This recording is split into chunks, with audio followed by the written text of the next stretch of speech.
Abortions on board ships in the middle of the Gulf of Mexico. Are we really going to see that? I don't believe so.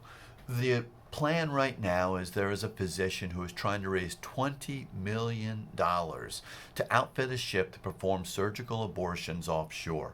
They want to pick up pregnant women at a port here in the Gulf of Mexico, go offshore into international waters, whether that is 12, 24, or 200 miles, perform surgical abortions, and then bring those women back to a port. Well, there is a huge legal hurdle for this company to jump over with all the different states here in the Gulf of Mexico: Texas, Louisiana, Alabama, Mississippi. But what do you do with complications offshore?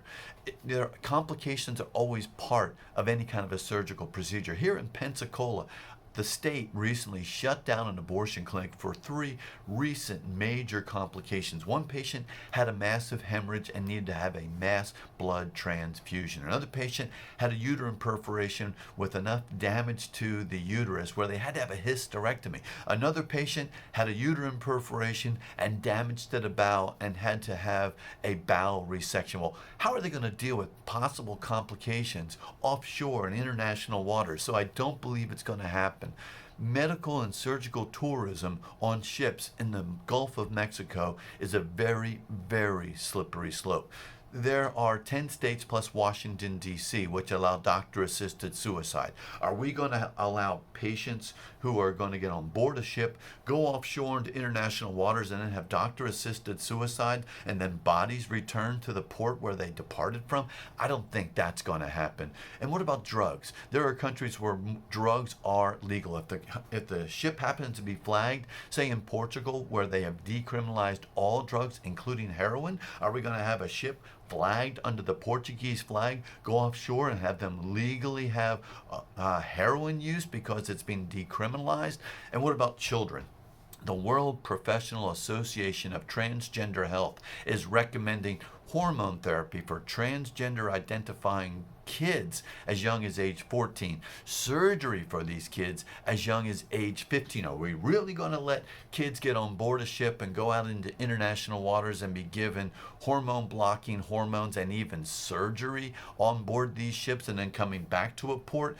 And what about organ donation? Yes, there is a need for organ donation, but there are countries like in the Philippines where somebody can sell one of their kidneys for donation to somebody and it's on the market. That's not legal here in the United States. But if a ship is offshore in international waters, would that be permitted in the Gulf of Mexico? There are also countries which will execute prisoners and then will sell their organs to the highest bidder. Are we going to allow that kind of a market here in the Gulf of Mexico? What about prostitution? Prostitution is legal in a lot of the countries in the EU. Are we going to allow them to be flagged in countries in the EU and have prostitution in international waters here in the Gulf of Mexico? I don't think so. What about marriages?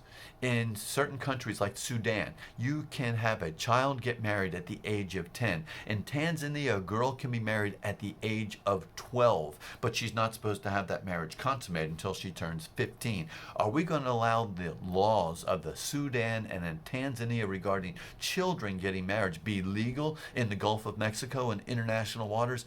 I don't think so. Regarding babies in the womb, we treat the preborn as patients, and a patient is a person no matter how small. We are doing surgical procedures to save the life of babies in the womb. We are doing blood transfusions, open heart surgery, spina bifida surgery. We are treating babies in the womb as patients, and we are curing them. And a patient is a person no matter how small. And certain states have taken a stand to say we will protect the preborn in the womb because that is the duty of good government. My name is Dr. Bill Law. If you have any questions, you can contact me through my website, which is prolifedoc.org. Have a great day.